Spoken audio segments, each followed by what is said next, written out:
Podcast Bichos Tagarelas. Com Fábio Marçal e Ricardo Weg e gente convidada. E está no ar mais um Bichos Tagarelas. Hoje, 14 de maio de 2024, uma terça-feira. Aumento para magistrados pode custar 4 vezes o estimado para reconstruir o Rio Grande do Sul. Um absurdo esse quinquênio que está sendo aprovado aqui pelo nosso Congresso Nacional. Desenrola para o MEI e micro pequenas empresas, começa nesta semana.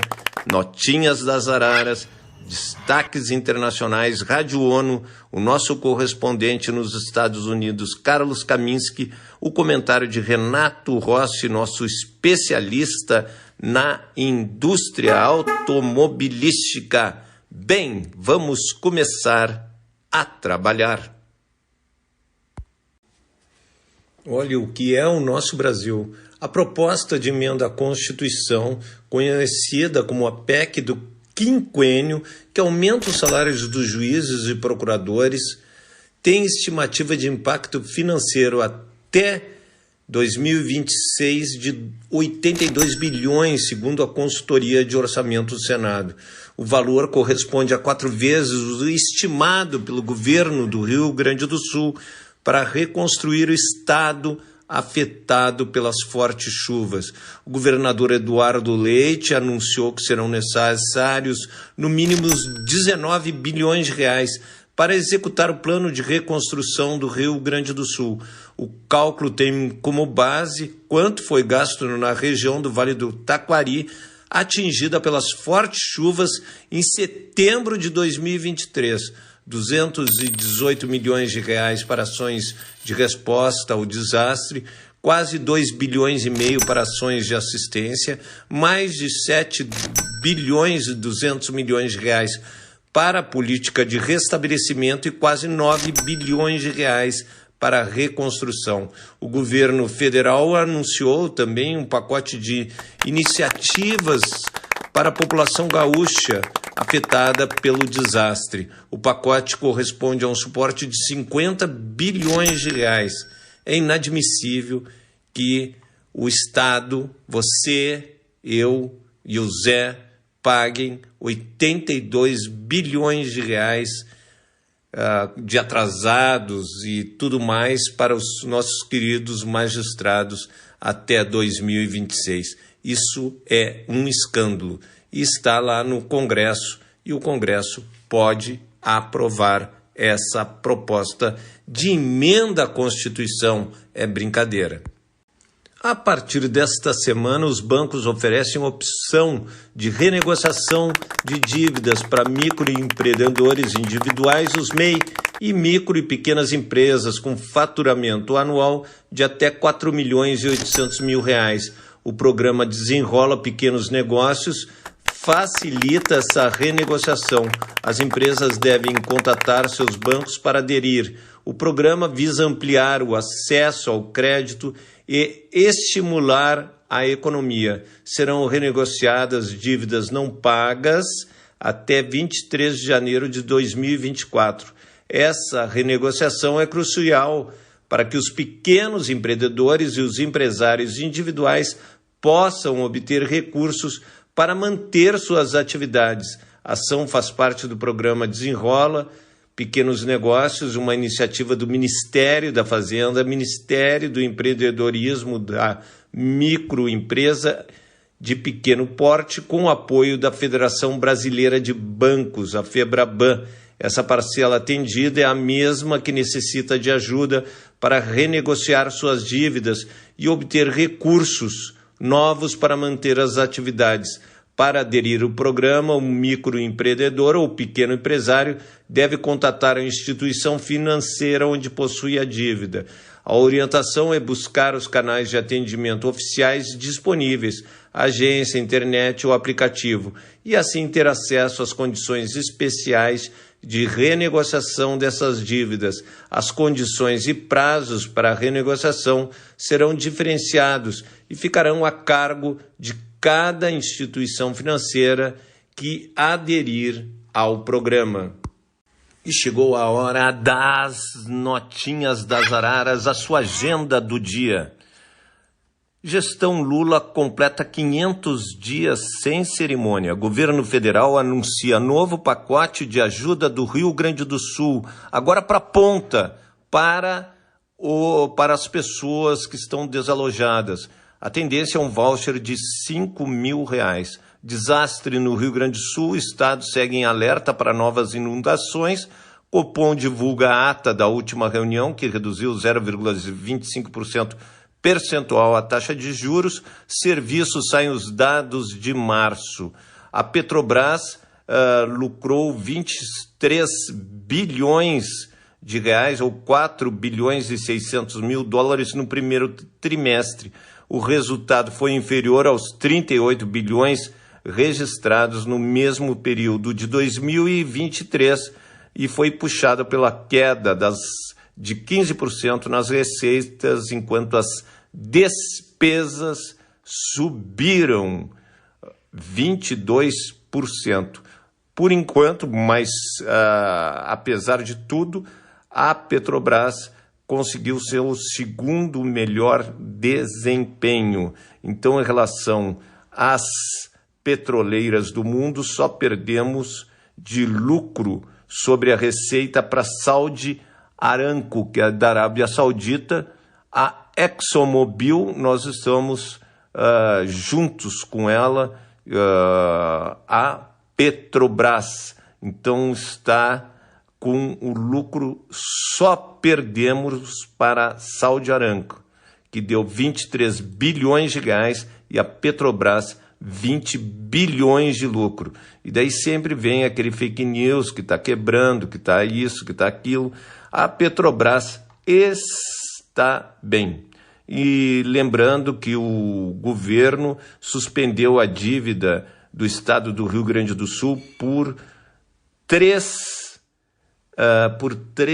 anos. Isso vai ser importante para desafogar aquela dívida impagável do estado do Rio Grande do Sul de 104 bilhões de reais.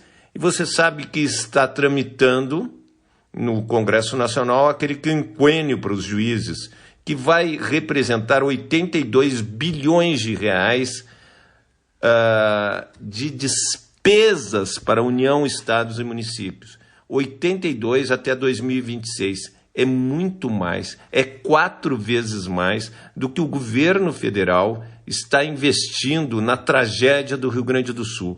Então, aprovar o nosso querido Congresso Nacional, que parte do Congresso Nacional, aprovar esse quinquênio é dar um tapa na cara dos gaúchos, deixar bem claro, é um tapa na cara dos gaúchos. O Enem será aplicado entre 13 e 10 de novembro, a inscrição custará R$ 85 e poderá ser realizada na página do participante do portal do INEP.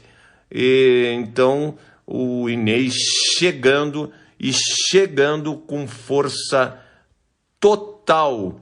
Ministros do Supremo participam lá de mais um seminário internacional agora em Nova York. E o ministro do Tribunal de Contas da União, Vital do Rego, estará hoje em Canoas. Ele foi designado pelo presidente da Corte, Bruno Dantas, para acompanhar as contratações e obras de infraestrutura pelo governo gaúcho. Então, vamos ver, né, de que forma o Tribunal de Contas pode facilitar a vida para os gaúchos nessas licitações que a gente nunca consegue entender.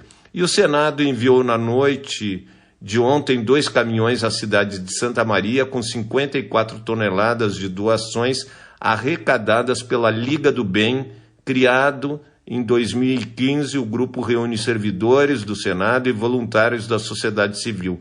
Os caminhões foram cedidos por voluntários que também bancaram combustível e os motoristas. A carga está sendo escoltada pela Polícia do Senado Federal. Uma belíssima iniciativa. Esse grupo já arrecadou quase 500 toneladas de alimentos. Então, muito legal a participação da Liga do Bem, que está afinadíssima com a representação do governo do Rio Grande do Sul.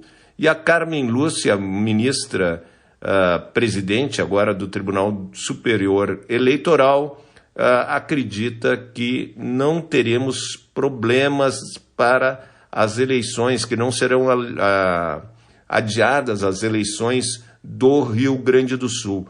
Porém, ela acredita numa grande abstenção.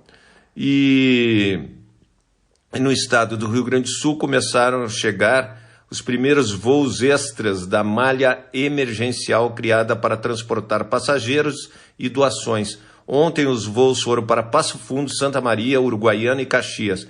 A previsão é de trabalhar com 116 voos semanais durante essa primeira fase da ação. E falando aí para o nosso ouvinte, que você sabe que nós importamos algumas toneladas, né, de arroz, porque houve uma quebra da safra de arroz no Rio Grande do Sul, pequena, mas houve. Então, esse arroz que está chegando, ele vai chegar na ponta para você a R$20. E lembrando para todos que têm um plano individual de saúde, ele deve aumentar este ano 7%. Então, é uma coisa muito ruim. Essas são as principais notas das Araras. E vamos às notinhas internacionais, os destaques na imprensa do mundo. New York Times: Biden proíbe mina chinesa de Bitcoin perto da base de mísseis nucleares dos Estados Unidos. Washington Post: ameaça dos Estados Unidos levaram à ruptura de laços militares vitais, diz líder nigeriano. Wall Street Journal: Blinken chega à Ucrânia para canalizar ajuda militar dos Estados Unidos. La Nation: governo aborda senadores da oposição para acertar mudanças na lei ônibus. O País: União Europeia pressiona a Espanha para endurecer veto à Huawei sobre a implantação das redes 5G. The Guardian: desemprego aumenta no Reino Unido, mas salários reais crescem ao ritmo mais rápido em 2 anos. Financial Times: anglo-americano planeja rompimento após rejeitar oferta de 34 bilhões de pounds pela BHP. E Estados Unidos negam genocídio em Gaza. O conselheiro de segurança norte-americano Jack Sullivan disse que o governo não vê as mortes de palestinos em Gaza como genocídio. Declarou, no entanto, que Israel pode e deve fazer mais para garantir a proteção dos civis, ou seja, ficou lá em cima daquele muro. E o ministro de Relações Exteriores da Rússia, Sergei Lavrov, afirmou que se os países do Ocidente quiserem entrar em guerra pela Ucrânia, a Rússia está preparada. Se eles quiserem que seja no campo da batalha, será no campo da batalha. E a Ucrânia inaugurou uma escola subterrânea em Kharkiv, fica a 6 metros de profundidade e tem capacidade para acomodar 900 alunos. As aulas serão divididas em modo híbrido, presenciais e remotas. E o rei britânico Charles concedeu ao príncipe William o título de coronel-chefe do Corpo Aéreo do Exército, cargo que o monarca ocupou por 32 anos. O evento foi realizado enquanto Charles III acelera seu retorno às funções públicas depois de ser diagnosticado com câncer em fevereiro. E vamos aos destaques da Rádio ONU, a nossa parceira, que fala diretamente de Nova York. O Escritório de Coordenação de Assuntos Humanitários da ONU, OCHA, informou nesta segunda-feira que 6.000 pessoas foram evacuadas de Kharkiv, na Ucrânia. A área que faz fronteira com a Rússia vem passando por uma rápida deterioração na situação de segurança. A ONU atuou junto com as autoridades locais e organizações de ajuda na evacuação. A região de Kharkiv sofreu várias ondas de ataques nos últimos dias, que deixaram civis mortos e feridos, incluindo crianças. Houve também uma destruição maciça de infraestruturas essenciais. Os profissionais humanitários forneceram apoio e transporte às pessoas evacuadas, complementando os esforços dos serviços nacionais e municipais de resgate. Além disso, foram distribuídos alimentos, água e kits de higiene, suprimentos familiares essenciais, abrigo, apoio de saúde e psicológico. Entretanto, as pessoas nas regiões de Donetsk e Sami, no leste e no norte do país, também sofreram ataques durante o fim de semana e na segunda-feira, danificando casas e infraestruturas civis. Só em abril, a missão de monitoramento dos direitos humanos da ONU na Ucrânia documentou mais de 700 vítimas civis e 47 ataques a infraestruturas energéticas em todo o país. Segundo dados verificados pela ONU, pelo menos 1.993 crianças foram mortas ou feridas na Ucrânia desde a escalada da guerra há mais de 2 anos, uma média de 2 vítimas por dia. A diretora regional do Fundo das Nações Unidas para a Infância, Unicef, para a Europa e Ásia Central, disse que além dos assassinatos de crianças e dos danos físicos causados pelos ataques, muitos menores em toda a Ucrânia experimentaram níveis de perda e violência prejudiciais à sua saúde mental e bem-estar. Segundo Regina de Dominicis, metade dos jovens adolescentes relata ter problemas para dormir e 1 em cada 5 tem pensamentos intrusivos e flashbacks. Da ONU News em Nova York, Felipe de Carvalho. O novo relatório mundial sobre crimes contra a vida selvagem, lançado nesta segunda-feira, conclui que o tráfico de animais silvestres não sofreu redução significativa nas últimas 2 décadas. O levantamento do Escritório das Nações Unidas sobre Drogas e Crime, o NODC, menciona sinais positivos para algumas espécies icônicas, como elefantes e rinocerontes, mas pede aplicação mais eficaz da lei e investigações mais rigorosas. O relatório indica que o crime contra a vida selvagem está interligado com as atividades de grupos poderosos do crime organizado que operam em alguns dos ecossistemas mais frágeis e diversos do mundo, da Amazônia, na América do Sul, ao Triângulo Dourado, na Ásia. Os dados mais recentes sobre espécies traficadas apreendidas de 2015 a 2021 em 162 países e territórios indicam que o comércio ilegal afeta cerca de 4.000 espécies de plantas e animais. Destas, aproximadamente 3.250 estão listadas na Convenção sobre o Comércio Internacional de Espécies da Fauna e Flora Selvagens ameaçadas de extinção. As redes criminosas transnacionais envolvem-se em várias fases da cadeia comercial, incluindo exportação, importação, corretagem, armazenamento, criação e venda a clientes. A diretora executiva do NODC, Ghada Waly, afirmou que o problema exige intervenções fortes e direcionadas tanto para o lado da demanda quanto para o lado da oferta da cadeia do tráfico, esforços para reduzir os incentivos e lucros criminosos e maior investimento em dados, análise e capacidade de monitoramento. Segundo ela, o crime contra a vida selvagem inflige danos incalculáveis à natureza e põe em risco os meios de subsistência, a saúde pública, a boa governança e a capacidade do nosso planeta de combater as mudanças climáticas. Da ONU News em Nova York, Felipe de Carvalho. E chegou a hora do comentário de Carlos Kaminski, também de Nova York, onde temos também a Rádio ONU. Fala, Kaminski! Olá, Ricardo Veg, olá, Fábio Marçal, olá, Renato Rossi, bichos tagarelas, aqui Carlos Kaminski, de Nova York. E a eleição aqui nos Estados Unidos está cada vez mais acirrada, especialmente agora que entrou um debate muito interessante que é sobre a taxação dos produtos chineses e os dois candidatos abordando uma estratégia muito protecionista com relação a esses assuntos comerciais com a China. O presidente Joe Biden disse que vai tarifar em 100% os veículos elétricos chineses. Por outro lado, o ex-presidente Donald Trump, em um comício aqui em Nova Jersey, falou assim: eu vou colocar um imposto de 200% 500% sobre cada carro que vem dessas fábricas. E no final também do discurso, o ex-presidente Donald Trump disse a seguinte frase: Biden finalmente me ouviu sobre a questão de tarifar em 100% os carros elétricos.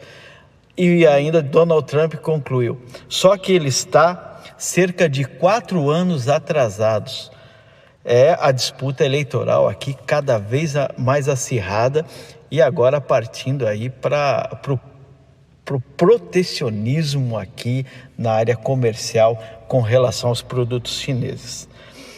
A réplica exibiu uma dinâmica agora no coração da política comercial dos Estados Unidos. Os líderes de ambos os partidos políticos estão correndo uns contra os outros para impor barreiras difíceis ao comércio com a China. O que antes foi um único esforço de Trump para interromper a febre partidária no livre comércio tornou-se um consenso de estabelecimento próprio. Além de aumentar as tarifas sobre veículos elétricos, a Casa Branca anunciou nesta terça-feira que Biden está aumentando uma tarifa-chave em produtos de aço e alumínio para 25% e de 7,5% para 25%, enquanto a tarifa sobre células solares aumentará para 50%, que antes eram 25%, em uma nova taxa sobre guindastes e transportes será de 25%. Esses aumentos tarifários, entre outros, entrarão em vigor este ano, enquanto outros, incluindo um aumento tarifário de 7,5% para 25% para baterias de armazenamento maiores e uma nova tarifa sobre grafite natural definida em 25% entrarão em vigor em 2026. Altos funcionários do governo Biden disseram que o atraso no início de alguns desses aumentos tarifários para dar às indústrias dos Estados Unidos tempo para montar a sua cadeia de produção e de suprimentos. A Casa Branca disse que as novas tarifas se aplicariam a 18 bilhões de dólares em produtos da China, o que representa, um grande valor, porque isso vai atingir basicamente produtos como baterias, EVs, minerais, cítricos e produtos médicos, entre outros produtos. A taxa tarifária para semicondutores chineses dobraria até 2025, que hoje é 25%, subiria para 50%. Um porta-voz do Ministério das Relações Exteriores da China, na semana passada, denunciou um movimento esperado, dizendo que aumentou as tensões entre os Estados Unidos e a China. Com certeza, Biden e sua equipe ainda procurarão traçar um contraste com Trump no comércio. Eles argumentam que as medidas do presidente são direcionadas a indústrias específicas que os Estados Unidos estão subsidiando para construir capacidade doméstica. A abordagem de Biden ainda é mais estreita do que os planos de Donald Trump para um potencial segundo mandato, que incluem a imposição de pelo menos uma tarifa de 60% sobre todos os produtos da China e a cobrança de uma taxa de 10% para cada importação. Práticas econômicas chinesas vêm se acumulando dentro do governo Biden há meses. Os Estados Unidos têm gastos bilhões para construir capacidade de fabricação domésticas para veículos elétricos, semicondutores, painéis solares e outros que são industrializados na China, a China hoje domina este mercado e os Estados Unidos pretendem agora fortalecer a indústria doméstica. Meus amigos, eu fico por aqui. Esta informação, um forte abraço a todos e voltamos amanhã com mais informações. E como é bom ouvir Renato Rossi, o nosso franco-brasileiro especialista na indústria automobilística. Rossi! Alô, amigos de Bichos Tagarelas, aqui Renato Rossi.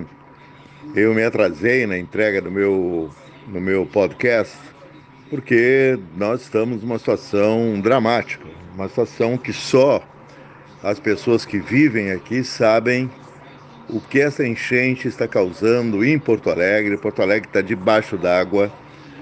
Foi até interessante para mim, porque eu escrevi uma matéria para o portal da Record sobre o efeito da água. Agora um test drive de carro vira uma matéria paralela, né? O efeito da água sobre veículo motorizado. É até um lugar comum, né?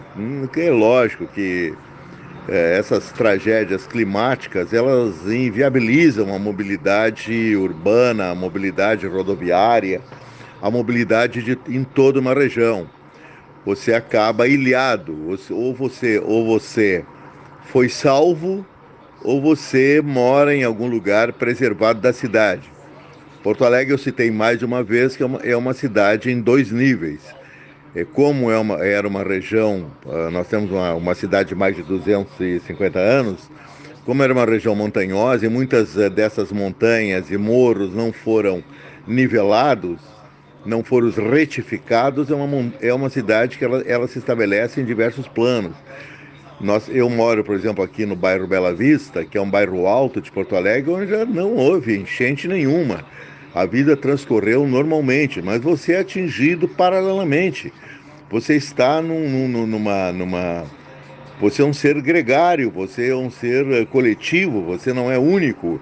Então ninguém vai ficar imune a nada. Nessa semana, há 2 dias, voltou a água para várias regiões de Porto Alegre. Nós passamos aí uma semana sem água, improvisando.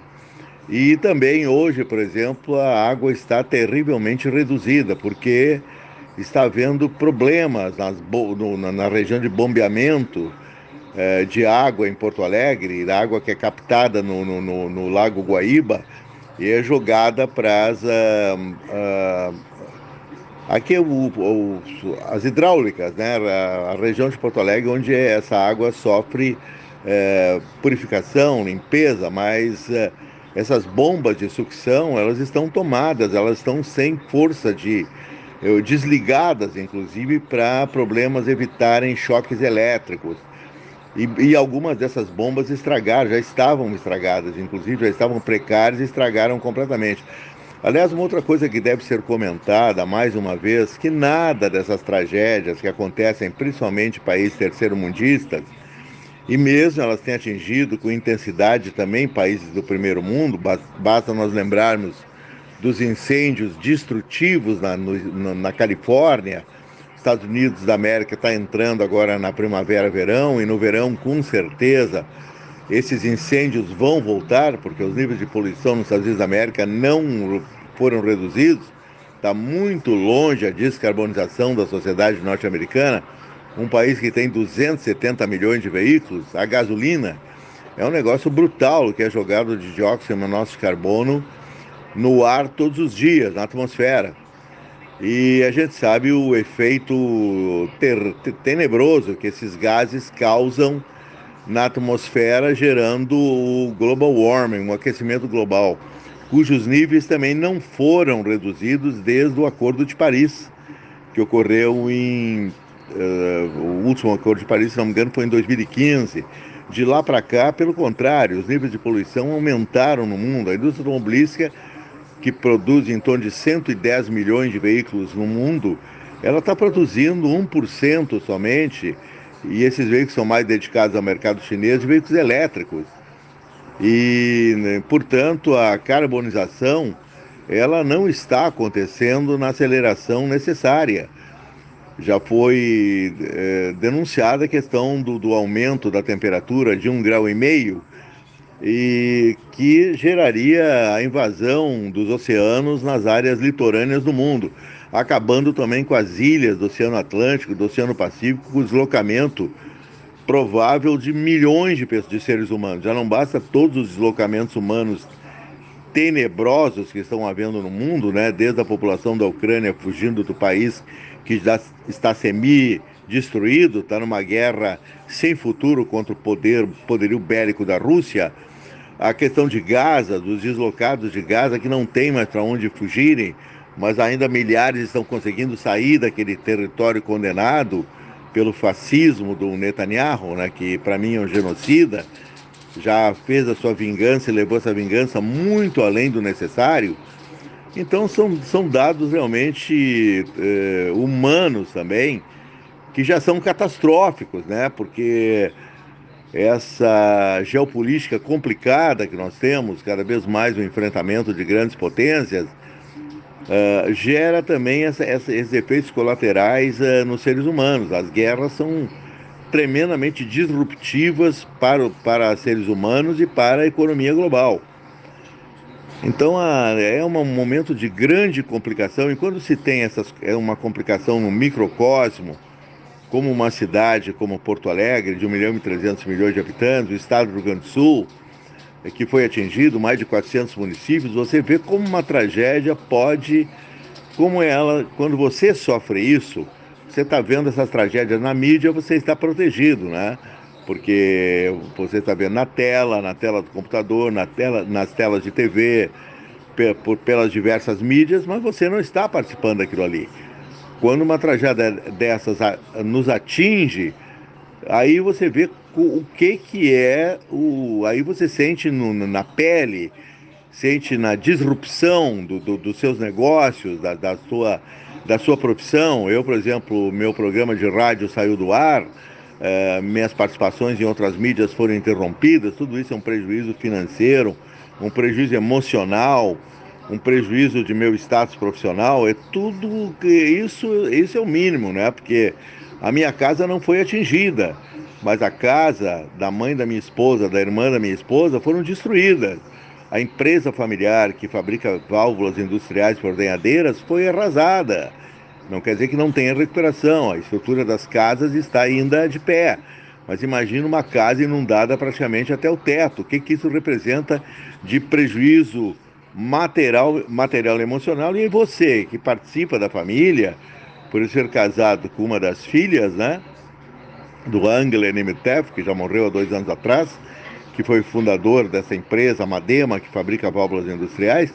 Eu até acho que o seu Angel, ele morreu antes de ver a sua firma destruída. Ele poderia morrer de ataque cardíaco, talvez, já era um homem idoso.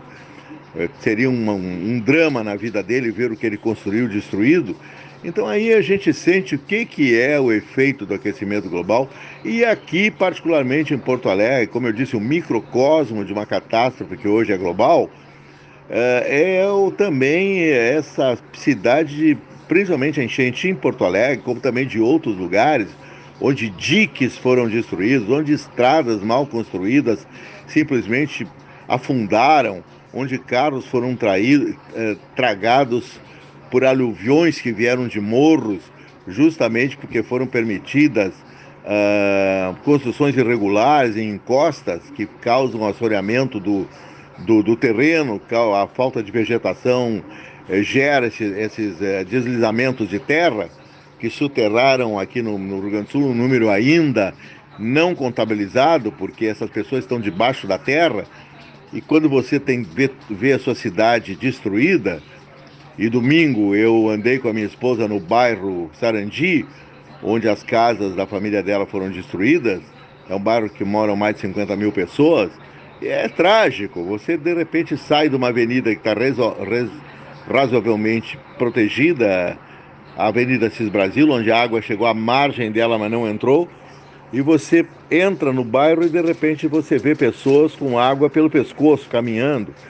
E aí você para na margem de uma rua, não entra mais nessa rua.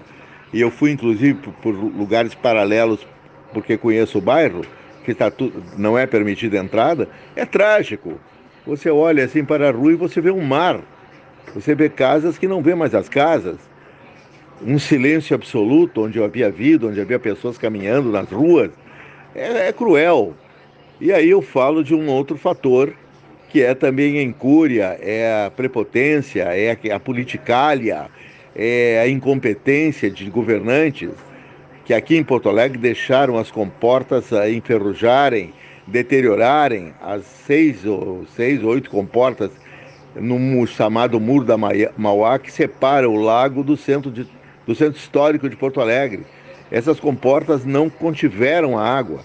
As bombas que deveriam bombear a água que entrava de volta ao Guaíba estão quebradas, estão queimadas. Manutenção não foi feita nesses últimos anos. É tudo uma questão de negligência nesse país em todos os setores. É impressionante.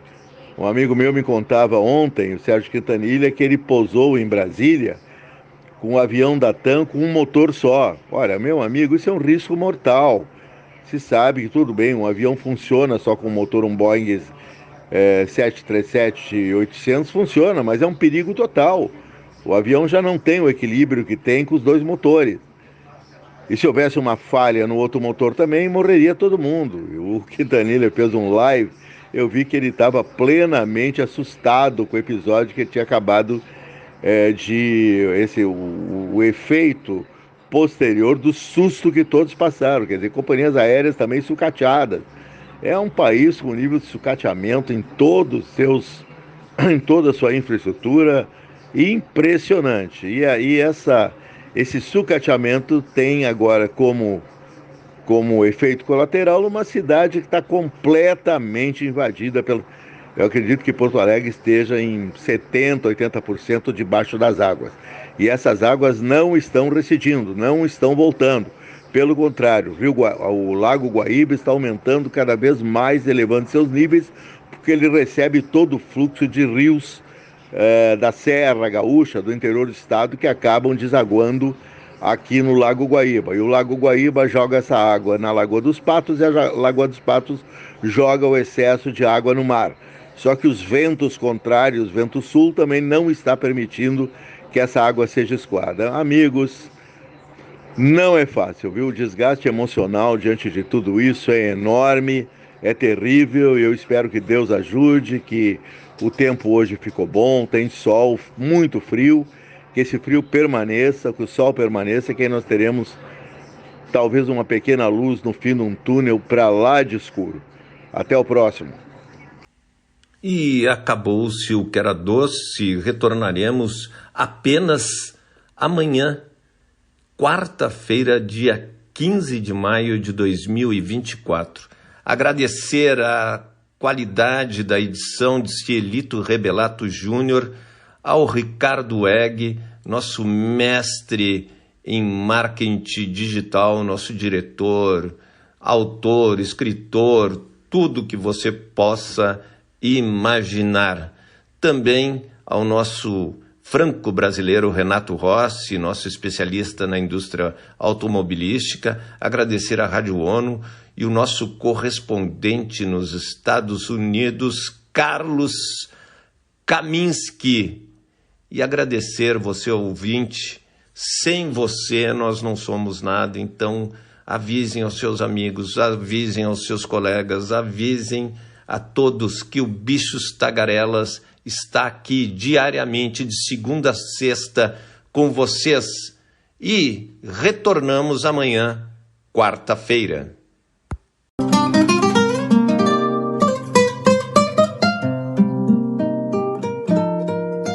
Eu quero andar nas coxilhas, sentindo as flechilhas das ervas no chão, ter os pés roseteados de plantas, ficar mais trigueiro com o sol de verão, fazer versos cantando as belezas dessa natureza sem par, e mostrar para quem quiser ver um lugar pra viver sem chorar.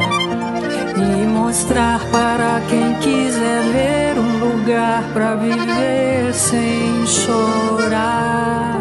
É o meu Rio Grande do Sul, céu, sol, sul, terra e cor, onde tudo que se planta cresce e o que mais floresce é o amor.